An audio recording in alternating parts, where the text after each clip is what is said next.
Hello, everyone, and welcome to the round 6 recap of Ontario Open 2026. So far, in the first 5 rounds, my tournament has been a little bit of a hit and miss. I had one loss, 2 wins, 2 draws, some decent results, some bad results overall, but up until this point, I was kind of breaking even on gaining and losing rating. And going to this round, basically, like the last 2 rounds are going to dictate how my tournament is going to end. And in round 6, I was facing one of my best friends and one of the people that I played the most. I think maybe he's the person that I played the most in all time controls. Because he goes to University of Toronto. He's board 1 of University of Toronto. And I used to be at the University of Toronto, but I still go to Hard House Chess Club. I play their events, and we're both based in Toronto. So every tournament we play, we basically face each other. And this opponent is International Master Nicholas Vettese. So in all the games that we played in different time controls, we had a lot of like wins and losses between us. But in classical FIDE rated games, coming into this game, I'm still undefeated against Nicholas. Funnily enough, like he's definitely a much better player than me, as the ratings reflect, as the titles reflect. But for some reason, he has been struggling against me in classical games. So I think we played 7 times or 6 times, and I have like 3 wins and 3 draws or 4 draws. I don't exactly remember, but I know for a fact that coming into this game, I was undefeated against him. And the last time we played, he actually outplayed me for most parts of the game, but then I got a little bit lucky in complications, and I managed to win again. And that was Canadian Zonals. But in general, he's one of the most creative players that I've ever seen. Like, he's not some sort of a mainline theory guy who just like blitzes out 20 moves of theory. He just plays a position, tries to create something interesting. And I always enjoy playing against him because our games are never dry. And this game was not an exception. So another thing is that with the white pieces, he's pretty unpredictable. So I actually got to take some rest. I didn't really prepare that much for this game, and my goal was that whatever he plays, I'm going to play what I know the best. And this time he started with knight f3. I played d5, and now he plays g3. So usually with knight f3, g3, one thing that people can do is, like people like to do, is to go for a King's Indian attack. So they put this bishop on g2, they castle, they play d3, e4, and then e5. They put a bishop on f4, and just start pushing and attacking me on this side of the board.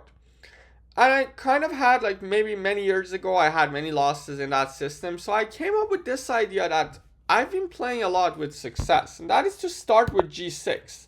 So I'm delaying playing knight f6. And my idea is that after g6, bishop g2, bishop g7, I'm threatening to go e5 and grab the whole center. And if he wants to go for a King's Indian attack, I'm going to go e5. And now I'm going to have a very nice control over the center. And I might put my knight on e7, controlling these pawns in the center. It's a very powerful system, in my opinion. So Nicholas played c4 in this position. And here I have 3 different options. I can push d4, which leads to some sort of a Benoni structure, which I really wanted to avoid because I believe I don't have enough understanding in those sorts of structures, but it's definitely a playable move. But a move that I was seriously considering here was to take the pawn. And I had a game around 3 years ago in Spain against the Bulgarian Grandmaster where he gave a check, I took, I played knight c6, he took, and I played e5. And this is actually really good for black. I can play knight g7, put this bishop on e6, castle, and the pieces seem very harmonious for black. So I was really considering to go for this. But in the end, I decided I want to play solid. I go c6. And if he goes d4, he's going to stop e5, but then he's never going to be able to play the King's Indian attack. But surprisingly, Nicholas castled, which is not a bad move, but it gives me the center. I go e5, and now he plays queen c2. So this was the first moment that I truly started thinking. And the most natural move is, of course, continuing to develop with knight e7. But another move that, of course, you would consider in this position is to start with e4, kicking this knight back all the way to e1. Which seems a little bit tempting at the start, but after knight e7, d3, all of a sudden this nice center is kind of collapsing. It's not that bad. I can take and then castle and still be fine, but I didn't want to lose these two central pawns, or at least like make the game super open at this point of the time. So I correctly decided to go knight e7, and now he plays d3, stopping e4. And now I play h6. So the idea with h6 is to stop knight g5. Because ideally I want to put this bishop on e6. And if I put it on e6 now, then he can always kick this bishop away with knight g5. Maybe even not right now, but in the future this move will always be a little bit annoying to deal with. So I was like, let's start with h6. And after knight c3, now play bishop e6. So far, things are normal. I'm threatening to take this pawn on c4. And understandably so, Nicholas plays b3, defending this pawn on c4. Which is the move I expected. But apparently, like, I'm just going to show a very interesting idea that computer gives here. And that's to play b4. Gaining more space. It looks as though that I'm winning a pawn here. So what's the idea? Takes, takes, takes.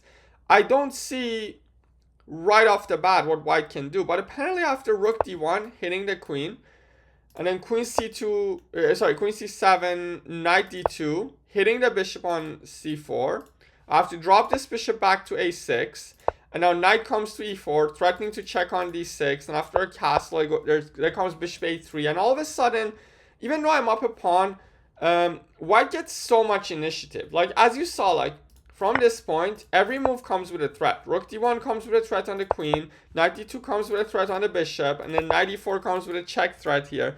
So white basically gets to activate all the pieces while black has to react. And it's still very surprising to me. Like, it's hard for me to understand why this position is +3. It's crazy. Like, I know you guys won't believe it, but this position is around +3 for white.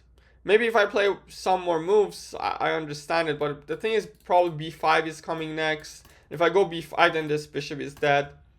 And white has all the files as well. Every piece is harmonious.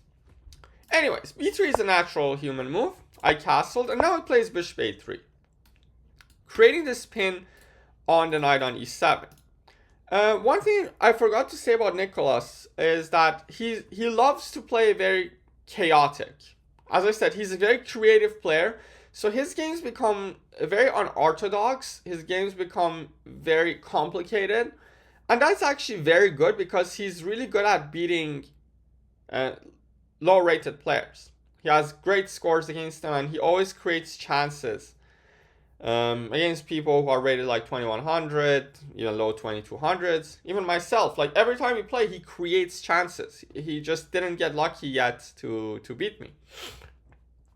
But yeah, bishop a3, creating this pin on the knight, and all of a sudden there's a little bit more pressure on this pawn on d5.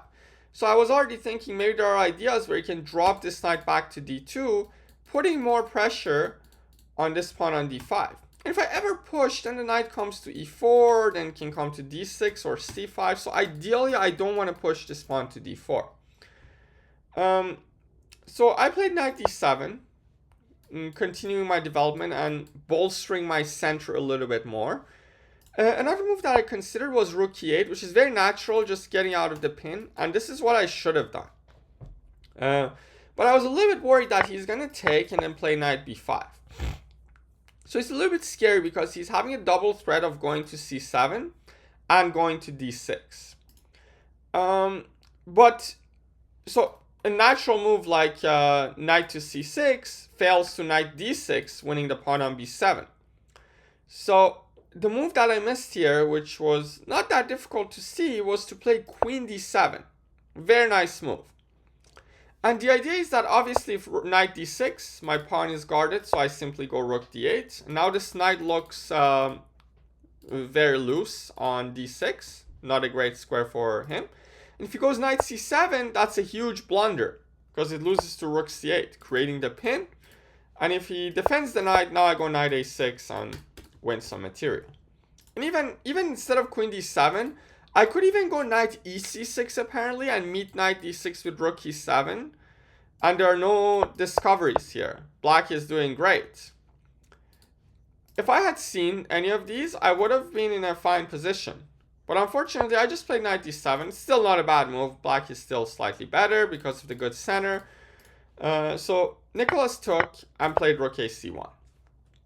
And this is the moment where I play a very natural move. And I think that's the start of all my problems in the game. And the very natural move that I played is rook to c8. Looks like a very normal move. You create a pin. You're like, okay, you stop knight b5 for at least one more move. And you're like, this can't be bad, right? Like, it just looks like this move can't be bad. But the only move that keeps Black's advantage is just rook e8. Again, with rook e8, I was worried of knight b5. Because knight b5 creates this double threat of coming to d6 and coming to c7. But what I missed was that I have this very nice move, queen to a5.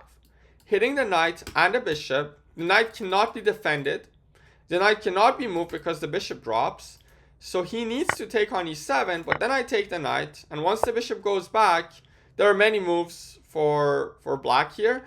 The one that I really liked after analyzing this game is knight back to b8. Very fascinating move. Bring this knight to c6 and then bring the rook to c8. And all of a sudden, Black has the most harmonious position in the world and absolutely nothing to worry about.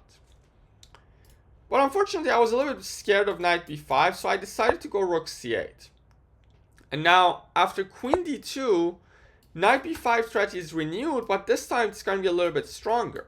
So, again, the best move is rook e8, but here it's even more scary. Oh, sorry. Oh my god.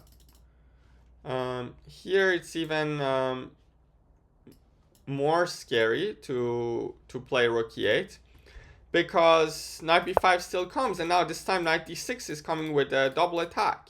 So I have to trade and then play knight c6. And again, like from distance, this seems a little bit bad for Black because knight d6 is going to come and the b7 pawn is hanging. So it looks as though I'm losing a pawn, but after knight d6 I have this insane move bishop f8. And the idea is that if he takes my rook, I'm going to take the bishop and his knight is trapped on e8. And if he takes the pawn, then I go here. Again, like the knight is kind of trapped with the bishops getting traded. But of course, this is already very hard to see. So I played another natural move, a6. Stopping knight b5, and I was like, okay, now knight b5 is stopped. Next move, I'm going to go rook e8, knight c6, and Black is doing amazing. But now I want you guys to pause the video and try to find a way for White to fight for an advantage. Because otherwise, if you let Black consolidate, White is in trouble. Like, not in trouble, but Black is definitely better with these two nice central pawns. So White to play, what would you do? And Nicholas found the absolute best move, pawn to e4. And all of a sudden, I was like, oh my god, I'm in a little bit of a trouble. Because, first of all, if I take, he's going to take with a knight. And this knight is coming to d6 anyways. So I was really trying hard to stop this knight from coming to b5, to come to d6. But now the knight is coming to d6 anyways. And this bishop is also open, so it's even worse. And this position, already White is clearly better. Like, you have these two strong bishops, you have the open file, my pieces are groveling into each other. And I definitely didn't want to go for that. And what is White's threat? White's threat is to simply take. And if I go rook e8, he can take on e7 first and then take on d5, and I will lose a pawn. So the most natural move, of course, is to go d4. Looks as though, yeah, this bishop is now killed. I still have a nice center, and nothing seems wrong. But now he strikes me with knight to d5, exploiting this pin on the rook. And now you see why there was a need for me to get out of this pin. If I had gotten out of this pin earlier, then I could simply just take the knight and take with a bishop and be fine. But now I can't take with a knight because the rook hangs. So I have to take with a bishop And now he takes on c8. Queen takes c8. And obviously I calculate that if he takes my knight first, I go rook e8. So after takes, I take the bishop, and I'm doing fine. But Nicholas doesn't want to give up the bishop pair advantage, so he takes on d5 with a pawn. Now we get this position. So this position is not that bad for me, but it's a little bit annoying in the sense that now this bishop is going to be strong after this pawn gets pushed to d6. And also this pin is still annoying. So I have to go rook e8, and now he goes rook c1. And all of a sudden, all white's pieces are in the game. They're playing really well. And here I make another slight inaccuracy.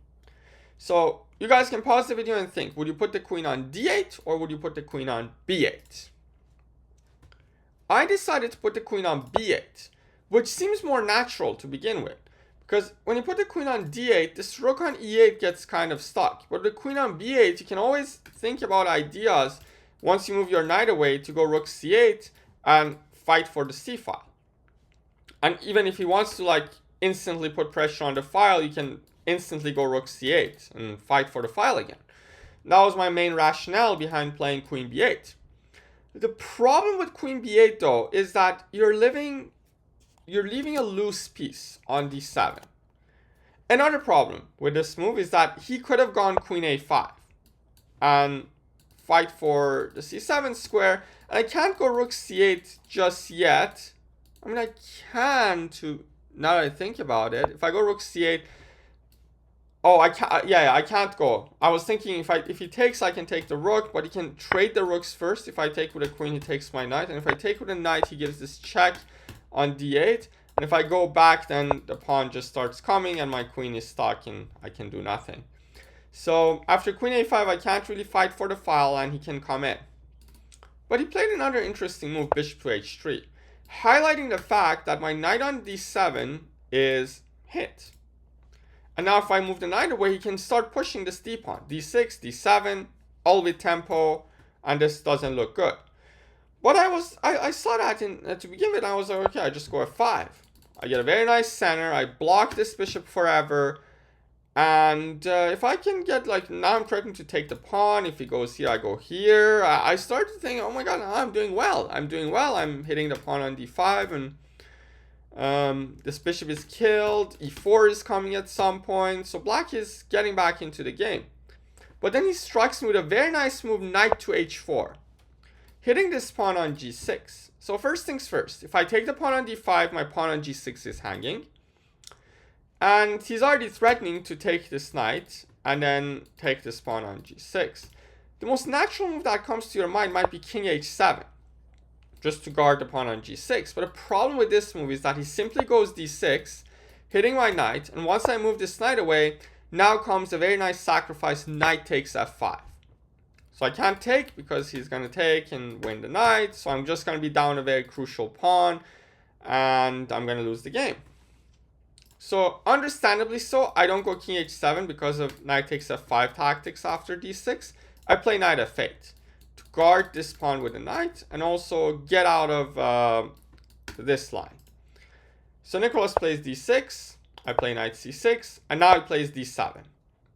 And I saw this line.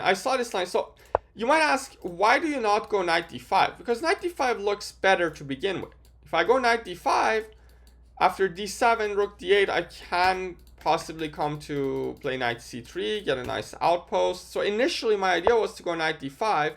But the problem with knight d5 is that after d7, I have to go here, and then he takes. I lose the g6 pawn, which is not ideal. And I can't go rook e6 guarding the pawn, because then comes rook c8, and the pawn promotes. So the idea behind knight c6 is that I block this c file, and I meet d7 with rook e6. Good move. So now there's no rook c8. The pawn on g6 is well defended, and now the pawn on d7 is a little bit weak. So again, around here, I was like, wait a minute, I'm doing well. Maybe if I can win this pawn, I can even be better. But then comes an amazing move from Nicholas. Like, he's been playing all these moves, bishop h3, knight h4, amazing moves, and now he hits me with this insane move, pawn to g4. And this was like a cold shower. I was like, if I take, it's going to open up the bishop, the pawn is going to become a strength on d7, and these two bishops are too strong. In Hard House, we have this very nice expression that we use about two strong bishops. We call them rakes, and these rakes are gonna be like super strong, and they're gonna just crush my position apart. So here was the moment, like we're equal on time, but here I spent around like 20 minutes trying to find, not 20 minutes, I spent like 13 minutes trying to find something, because I was thinking about different ideas. Maybe if I go f4, maybe I was thinking I take, let him take, go here, let him take, and then maybe create some counterplay. Like, I was thinking about all sorts of ideas, because his king is also weak. It's not that easy to play these positions sometimes. And in the end, I came up with this very interesting idea to play pawn to e4. And now after he takes, I go pawn to e3. So I'm like, I'm going to create absolute chaos on the board. He wants to create absolute chaos on the board. I will do the same. And this is the position on the thumbnail of this video. Very interesting position. Everything is hanging. If he takes my rook, I take the queen. If he goes e7, I takes, knight takes d7. Like, there's so much going on. Like, I don't even know what's going on here. And the material, I'm just down a pawn. But there's a lot going on. So there's still a lot of game to be played. Correctly so, Nicholas didn't take though. If he takes, then it gives me some sort of rook takes c3, queen f4 ideas. He plays queen e2, and after rook f6, saving my rook, he plays queen to f3. Very interesting idea. So his idea is to come to d5 and give a check. And let's say I play a very natural move. So first I take the pawn. He goes king h1. And now let's say I play a very natural move, because there's a very huge threat of taking on g6 and opening up this bishop to guard the pawn. But what if I go g5, trying to hit this knight? So if the knight is forced to go back, I can simply take on d7 and I'm even better. But he has this nice idea. Check on d5, and now rook takes c6, threatening to promote the pawn on d8.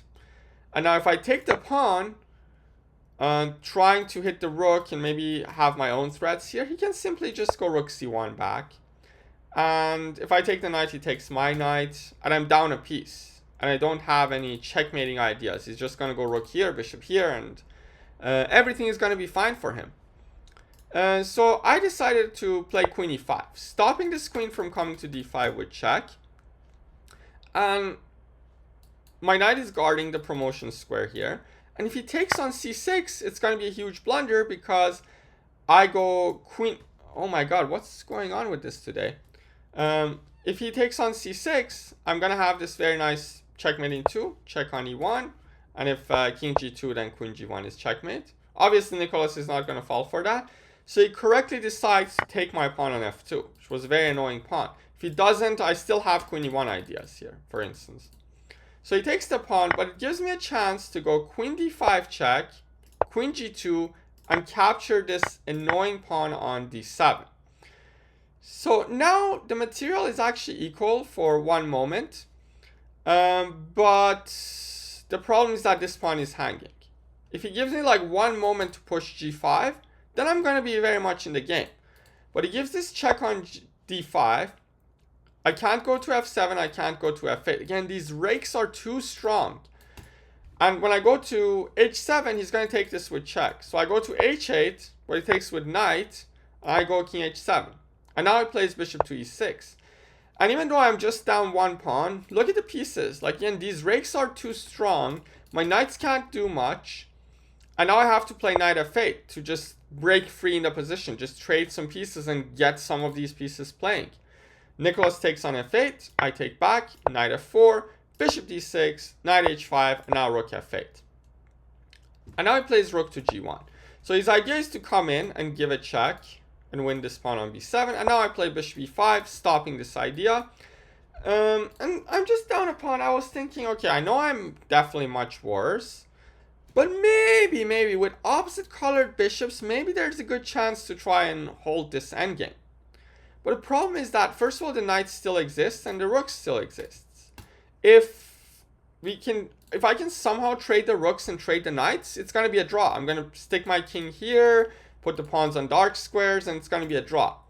But once he played bishop d5, I was like, oh, I'm struggling to find a move. Because I can't take the pawn, bishop e4 comes. I can't really move the knight because he's going to take on b7. I was considering this move for a moment, actually. After takes, maybe I get some ideas like this. But then I realized he can just go bishop e4, threaten f6. And if I go king h8, then the rook comes in. Like, this knight cannot do much. There's so much going on here. And if king h7 back, now f6. And the king is going to get hunted down. I even considered knight e7. And after takes, take on f5. But then comes bishop e4, pinning my knight. And if I go king h8 again, then rook f1 ideas can be annoying. I don't even have this check because he takes with a knight. And I was just seeing these moves and I was like, I can't find a move. I can't move the knight. I can't push this pawn. So I was like, let's just make a waiting move, bishop f6. And that was actually a move that helped Nicholas to finish the game very quickly. You guys can pause the video and find a killer blow for white. Yes, Nicholas played a very nice, stunning rook to g8. Instantly winning the game. Because he's threatening my rook. If I take the rook, then knight takes f6 check. Wins a piece. And I decided to go bishop e7, guarding my rook, and now he just gives a check. King goes back, and now he takes on c6. And if I take back, I lose the bishop. If I don't, I'm still down a piece. So in this position, I decided to resign the game, and Nicholas managed to get his first ever win over me in classical tournaments. And he was, of course, very happy. He told me afterwards that this alone will make his tournament really good. Obviously, he's a much better player than me. I have to emphasize that. He's an international master. He's over 2400. But sometimes when you get unlucky against the same opponent more than 6 times, it's always enjoyable to finally get the win. And he actually did it in style. He found some very nice moves throughout this game. Like, he found this idea with e4, knight d5. Later on, he found this idea with bishop h3, knight h4, d6, d7, and eventually g4. Like, these sequences of moves are definitely a very nice demonstration of how to play with initiative. And playing with initiative is usually like one of the hardest skills in chess. Like, when you have the initiative, your advantage is volatile. If you make some slow moves, let's say you just make some very logical moves, bring your rooks to the open file, just coordinate pieces, put the bishop in the open diagonal. If you do these stuff, your advantage can go away in like 2 moves. But Nicholas just put the foot on gas, just putting pressure on me every single move. And from here on, you see, like, after rook e8, not even after rook e8, literally after e4, this move comes with a threat. Knight d5 comes with a threat. This comes with a threat on the knight. This comes with a threat on the queen. This comes with a threat on the knight. This comes with a threat on g6. This comes with a threat on the knight. Threat on the rook. Threat on the pawn. Threat on the rook. Threat on the rook. Check on d5. Like, you see, every single move that this guy plays is a threat up until this point. Even this is a threat. So that puts me in such a tough position where I need to react to every move. I can't get any time to coordinate my pieces. And that was a very brilliant game by my opponent, demonstrating how to make use of these sorts of volatile advantages, like a lead in development, like awkward positioning of my pieces. It was a very well-deserved win in the end for Nicholas Vettese. And congratulations to him. Big win. He moves on to he moves on to 4 out of 6, but I stay at 3 out of 6. And I need to win the last game to have a good tournament and gain rating. And I will cover that game in another time, in another video. But hopefully you guys enjoyed this game. I didn't play that bad of a game, I would say. I'm not that unhappy with this one because I just think my opponent played a very good game. And he demonstrated how to play with initiative. And I learned a lot from this myself. And hopefully you guys as well can learn from Nicholas on how to not let opponent back into the game while you have some sort of an initiative. So let me know your comments about this game in the comment section down below. Make sure to subscribe to the channel and wait for the last round recap of Ontario Open, which will conclude this series. Thank you so much, guys, for watching, and see you soon. Goodbye.